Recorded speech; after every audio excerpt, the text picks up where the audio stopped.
Hello everyone, my name is Jason and welcome to your Word of the Day video brought to you by MainStreetEnglish.com.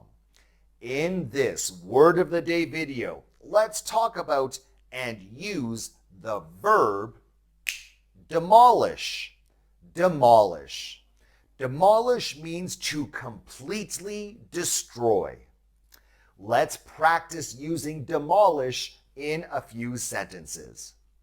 The old factory was demolished to make way for a new parking lot.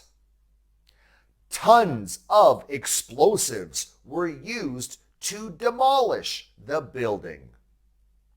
The earthquake completely demolished the old home. No walls were left standing. Look for opportunities to use the verb demolish in your everyday English usage. I'm Jason from MainStreetEnglish.com. If you enjoyed this video, please like and subscribe to see notifications of new English video lessons created by Main Street English.